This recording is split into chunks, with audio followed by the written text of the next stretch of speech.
Question है, यदि ये प्रश्नावली 8.1 के 3 क्वेश्चन तक हमने पिछले क्लास में सॉल्व कर लिया है, ये चौथा क्वेश्चन हम लोग आज के क्लास में देखेंगे। क्वेश्चन है, यदि 15 cot A बराबर 8 हो तो sin A और sec A का मान ज्ञात कीजिए। क्वेश्चन सेम है, बस क्वेश्चन में थोड़ा सा लॉजिक लगाया हुआ है। जैसे हम लोग इसे सॉल्व करते हैं।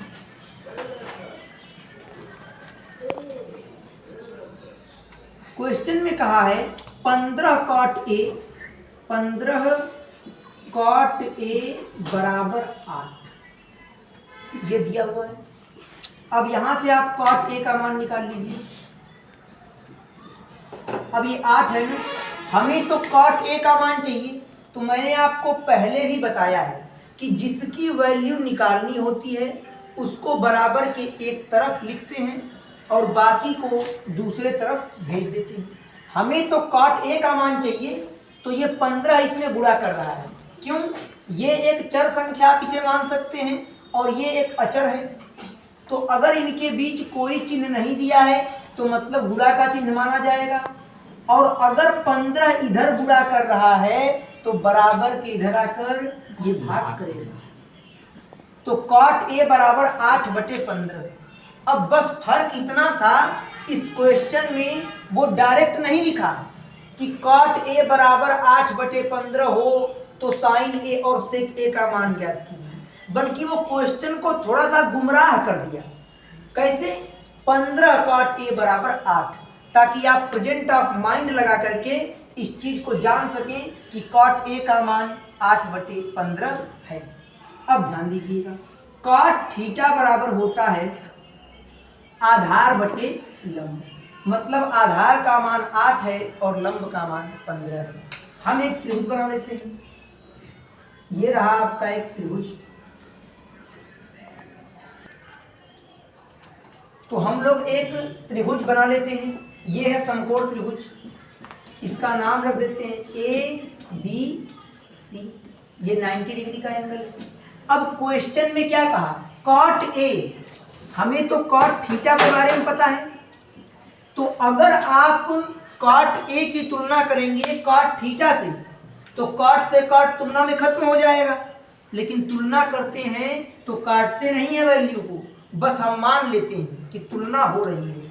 तो cot से cot की तुलना करेंगे, खत्म। थीटा के प्लेस पे कौन आएगा? A, मतलब इस A को क्या मानना है? थीटा मानना है। और थीटा पर ही डिपेंड करता है कि लंब और आधार क्या होंगे। तो देखिए ध्यान से, अब आधार है 8, तो थीटा से जुड़ी हुई भुजा आधार कहलाती है। तो ये 8 हो जाएगा, आधार का मान है ये आधार है आपका। और लंब का मान है 15, तो थीटा के सामने की भुजा लंब, ये 15 हो जाएगी। हमने क्या किया? cot A की तुलना cot थीटा से किया। थीटा के प्लेस पे A आया तो हमने A को थीटा मान लिया और थीटा के ही हिसाब से हमने लंब और आधार को एडजस्ट कर दिया। अब हमें कर्ण का मान निकालना है, क्योंकि समकोण त्रिभुज में अगर आपको लंब, आधार और कर्ण तीनों के मान पता है तो आप किसी भी त्रिकोणमितीय अनुपात को आसानी से निकाल सकते हैं। अब देखिएगा, आपको लंब और आधार का मान दिया है ना, बस आपको कर्ण का मान चाहिए। तो आप लिखेंगे त्रिभुज ABC में पाइथागोरस प्रमेय से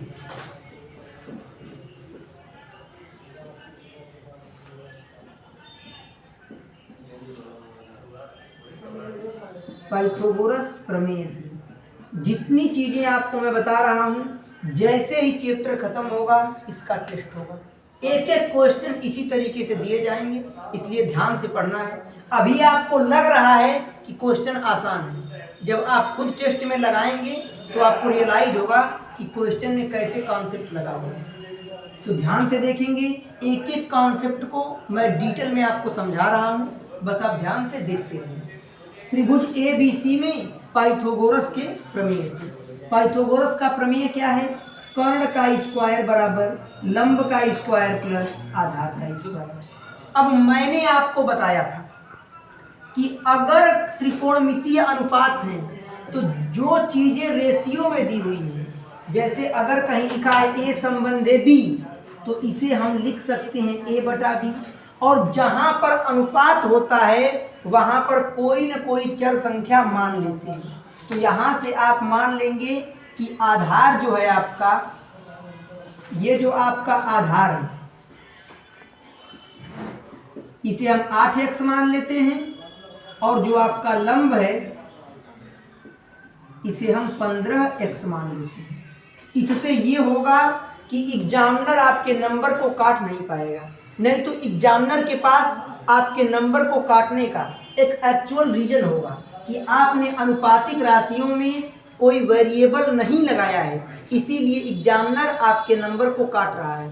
अगर आप वेरिएबल लगा देते हैं और क्वेश्चन का आंसर आपका सही आता है तो आपको पूरा में पूरा नंबर मिलेगा, कहीं से भी आपके नंबर को काटा नहीं जाएगा। चलिए, आपने पिछले क्लास में पढ़ा होगा इस बात को कि जहां भी अनुपातिक राशियां होती हैं, जैसे 15 संबंधे 20 लिखा है, तो क्या ये वास्तव में अनुपात है? अभी ये और छोटा हो सकता है। 5 तिया 15, 5 चौक को 20, ये 3 संबंधे 4 है। तो 3 संबंधे 4 कहां से टूट के बना है? 15 संबंधे 20 से। तो अगर वापस हम यहां जाना चाहें तो हम कैसे जाएंगे? हमें इन दोनों में 5 से गुणा करना होगा। तो अगर इसी 5 को हम यक्स मान लेते हैं तो ये 3x और ये 4x हो जाएगा। जैसे ही आप यक्स का मान 5 रखेंगे तो ये 5 तिया 15 और 4 पचे 20 हो जाएगा। इसीलिए जब कभी अनुपातिक राशि दी होती है तो वहां पर चर को मानना पड़ता है। चलिए, जहां भी अनुपातिक राशियां होंगी वहां अगर आप चर मान लेते हैं तो वो सही है। कर्ण का स्क्वायर बराबर लंब का मान 15x स्क्वायर प्लस आधार का मान 8x स्क्वायर, कर्ण स्क्वायर बराबर, इसका मतलब क्या है? एक बार इसका वर्ग करना है और एक बार इस यक्स का वर्ग करना है। तो 15 का स्क्वायर होता है 225 और ये एक्स स्क्वायर हो जाएगा, प्लस 8 का स्क्वायर 64 और ये एक्स स्क्वायर हो जाएगा। कर्ण का स्क्वायर बराबर 225 में आप 64 को जब ऐड करेंगे तो 5 4 9 हो जाएगा, 6 2 8 हो जाएगा और ये 289 एक्स स्क्वायर। हमें कर्ण के स्क्वायर का मान नहीं चाहिए, हमें तो कर्ण का मान चाहिए। तो स्क्वायर को हटाना पड़ेगा। और आपको एक बात पता है, मैंने पिछले क्लास में बताया है इस बात को कि जब जब स्क्वायर हटता है तो बराबर के दूसरे तरफ करड़ी लग जाती है। जब भी कभी प्रश्न में कैसा भी क्वेश्चन हो, अगर स्क्वायर हट रहा है तो उस समीकरण में बराबर के दूसरे तरफ करड़ी लगेगी। कर्ण बराबर 289 एक्स स्क्वायर है ना, ध्यान दीजिएगा।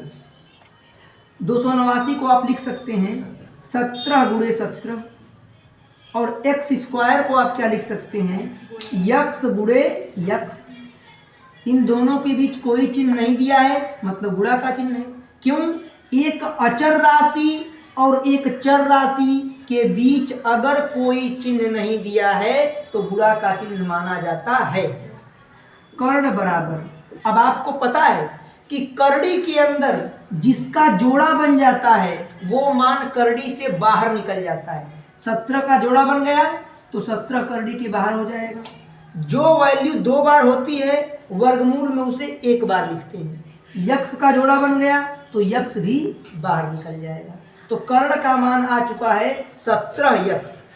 ये कर्ण का मान 17 यक्स आ चुका है। ये क्या है? कर्ण है। अब आपसे क्वेश्चन में क्या पूछा है? क्वेश्चन में आपसे पूछा है साइन ए और सेक ए का मान। तो मैं यहां सॉल्व कर देता हूं। साइन ए तो साइन थीटा बराबर होता है लंब बटे कर्ण, और साइन, यहां देखिएगा साइन थीटा, तो साइन से साइन की तुलना करेंगे, समाप्त हो गया। थीटा के प्लेस पे कौन आया, ए, और यहां भी थीटा के प्लेस पे ए है, मतलब इसी फिगर के हिसाब से लंब और आधार का मान रखना है।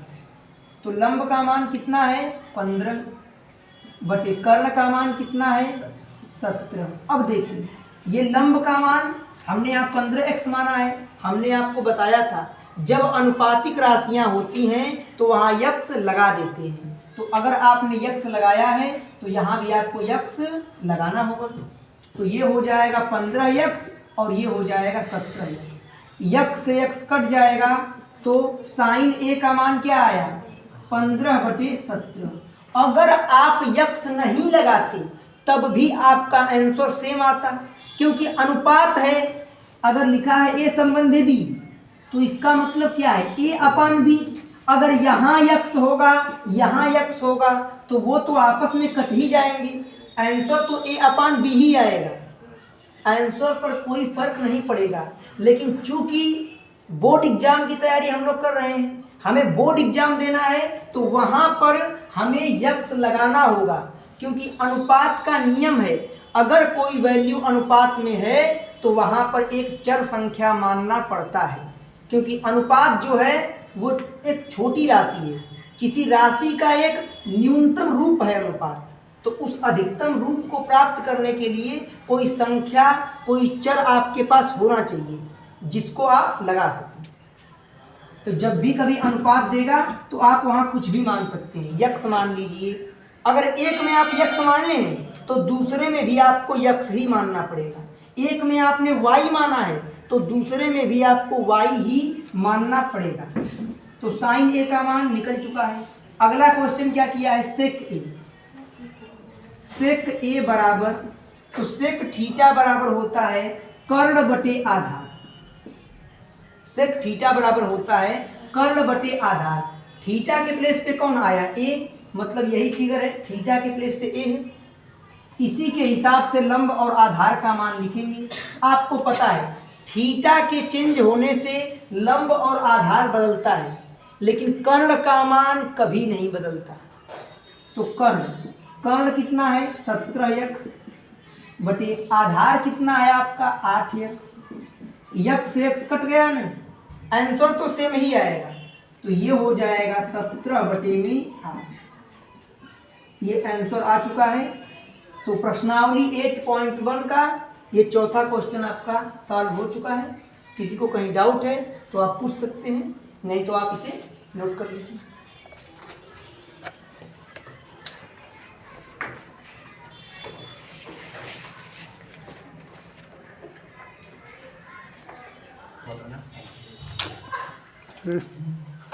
ये पांचवा क्वेश्चन है। क्वेश्चन में कहा है यदि सेक थीटा बराबर 13/12 है तो अन्य सभी त्रिकोणमितीय अनुपात ज्ञात कीजिए। लगभग सभी क्वेश्चन सेम ही हैं। अगर आपने त्रिकोणमिति में पाइथागोरस के प्रमेय को जान लिया है, थीटा के सामने की भुजा लंब होती है, थीटा से जुड़ी हुई भुजा आधार होती है, और 90 अंश के सामने की भुजा कर्ण होती है। थीटा के हिसाब से ही लंब, आधार और कर्ण के मान चेंज होते हैं। अगर इतनी बातें आपको पता हैं तो फिर क्वेश्चन को आप आसानी से लगा लेंगे। पूरी प्रश्नावली 8.1 बिल्कुल ही सिंपल है। तो क्वेश्चन में कहा यदि सेक थीटा बराबर 13/12, तो इसे हम लोग सॉल्व करेंगे। दिया है आपको सेक थीटा बराबर 13/12। अब आपको पता होना चाहिए कि सेक थीटा बराबर क्या होता है। तो सेक थीटा बराबर होता है कर्ण बटे आधार, मतलब कर्ण का मान है 13 और आधार का मान है 12। तो मैंने आपको बताया कि ए बटे बी कहिए या ए संबंधे बी कहिए, बात तो सेम है। उसी प्रकार से ये आपका कर्ण बटे आधार है, तो कर्ण बटे आधार कहिए या कर्ण अनुपात आधार कहिए, सेम है, बराबर ये 13 संबंधी 12 हो जाएगा। देखिए कर्ण का मान 13, पहला वाला पहले वाले का मान और दूसरा वाला दूसरे वाले का मान। जब दो राशियां हों अनुपात के रूप में तो वहां वेरिएबल लगाना पड़ता है। तो यहां से कर्ण का मान आ गया आपका 13x और आधार का मान आ गया आपका 12x। अब हम लोग पाइथागोरस का प्रमेय लगाएंगे तो लिखेंगे। अब चूंकि क्वेश्चन में देखिए थीटा सेम है सब में, तो आप फिगर बना भी सकते हैं, नहीं भी बना सकते हैं। फिगर बना लेंगे तब भी कोई बात नहीं, और फिगर नहीं बनाएंगे तब भी कोई दिक्कत नहीं है, क्योंकि थीटा बदल नहीं रहा है, बस सिर्फ थीटा दिया हुआ है। फिगर में बना देता हूं वैसे। ये एक समकोण त्रिभुज है, देखिए इसमें ये 90 डिग्री का एंगल है। यहाँ पे इसका नाम रख दीजिए ए बी और सी। यहाँ मैंने थीटा मान लिया, ध्यान देंगे सब लोग। तो लिखेंगे त्रिभुज ए बी सी में पाइथागोरस प्रमेय से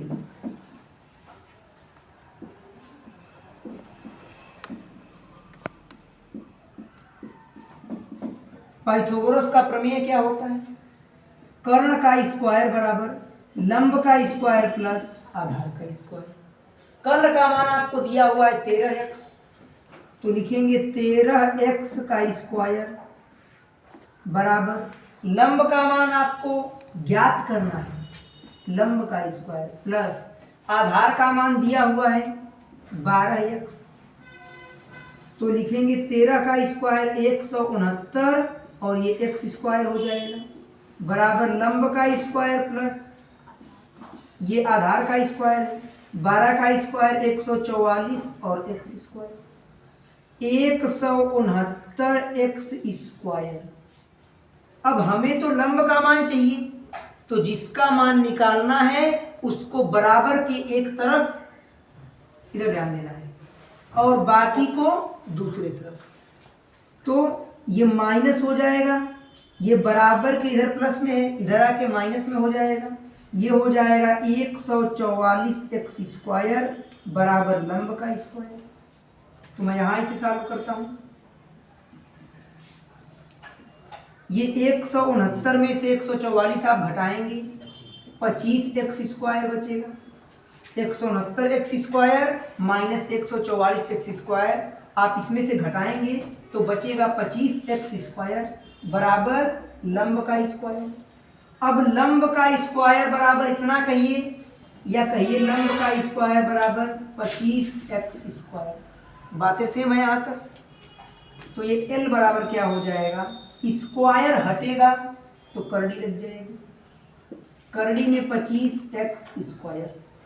तो लंब बराबर 25 का वर्गमूल निकालेंगे 5 और x स्क्वायर का वर्गमूल निकालेंगे तो ये x हो जाएगा। अगर आपको अभी भी डाउट है तो आप इसे ऐसे लिख सकते हैं,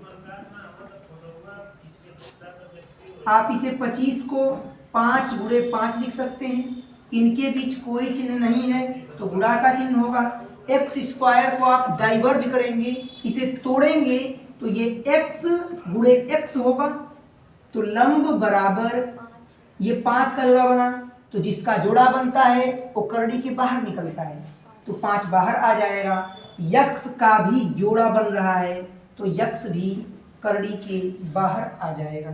तो लंब का मान 5x आ चुका है। तो लंब का मान थीटा के सामने की भुजा लंब 5x, थीटा से लगी हुई भुजा आधार, आधार का मान आपका दिया है क्वेश्चन में 12x और कर्ण का मान भी दिया है 13x। अब आपसे क्वेश्चन में क्या पूछा, ध्यान दीजिए। तो अन्य सभी त्रिकोणमितीय अनुपात परिकलित कीजिए। मतलब सेक थीटा का मान तो आपको ऑलरेडी दे दिया है, सेक थीटा के अलावा जितने भी त्रिकोणमितीय अनुपात हैं उनके मान हमें बताना है। तो त्रिकोणमितीय अनुपात 6 प्रकार के होते हैं, जिन 6 प्रकार में से एक प्रकार तो दे ही दिया है सेक थीटा, बाकी अन्य मान हमको बताना है। तो सेक थीटा के अलावा जितने भी त्रिकोणमितीय अनुपात हैं उनके मान हमें निकालने होंगे। तो हम लाइन से इनको निकालते हैं। पहला होगा साइन थीटा। साइन थीटा बराबर होता है लंब बटे कर्ण।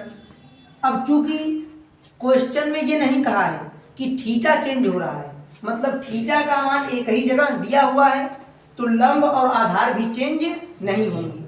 लंब और आधार तभी बदलते हैं जब थीटा के स्थान में चेंजिंग होता है। यहाँ पर थीटा के स्थान में कोई चेंजिंग नहीं है, तो लंब और आधार के मान में भी चेंजिंग नहीं है। अब देखिए ध्यान से, लंब कौन है 5x, थीटा के सामने की भुजा लंब, थीटा से लगी हुई भुजा आधार, और ये हो जाएगा कर्ण जो 90 अंश के सामने की भुजा है, बटे कर्ण का मान 13x, यक्स से यक्स कट जाएगा 5/13, तो साइन थीटा का मान आ गया 5/13। अब साइन के बाद और कौन त्रिकोणमितीय अनुपात है, कॉस थीटा। तो कॉस थीटा बराबर होता है आधार बटे कर्ण। बस आप मान रखते जाइए और आंसर आपका निकलता चला जाएगा। आधार का मान दिया है 12x, कर्ण का मान दिया है 13x, यक्स से यक्स कट जाएगा, ये हो जाएगा 12/13। उसके बाद साइन कॉस tan थीटा का मान निकालना होगा। tan थीटा बराबर होता है लंब बटे आधार। लंब का मान आपको 5x दिया हुआ है, आधार का मान 12x, यक्स से यक्स कट जाएगा, ये हो जाएगा 5/12। उसके बाद कॉट थीटा निकालना होगा। कॉट थीटा बराबर ये हो जाएगा आधार बटे लंब। आधार का मान 12x, आधार का मान देखिए ध्यान से, आधार का मान कितना है 12x, बटे लंब का मान 5x, यक्स से यक्स कट जाएगा 12/5। अब साइन कॉस tan कॉस, अब सेक थीटा आएगा। सेक थीटा की वैल्यू तो ऑलरेडी क्वेश्चन में दिया हुआ है, तो हम सेक का मान नहीं निकालेंगे, हम कोसेक थीटा का मान निकाल लेते हैं। कोसेक थीटा बराबर होता है कर्ण बटे लंब। कर्ण का मान 13x अपान लंब का मान 5x, यक्स से यक्स कट जाएगा 13/5। तो अनुपातिक राशियों में यक्स लगाने से कोई फर्क नहीं पड़ता, वो वैल्यू अपने आप कट जाती है। लेकिन बस एक रूल है, एक तरीका है कि जहां अनुपात दिया होगा वहां पर आपको कोई न कोई चर संख्या मानना पड़ेगा, तो हमने ऐसा लगा दिया। आप इसे नोट कर लीजिए, फिर हम लोग अगले क्वेश्चन को सॉल्व करेंगे।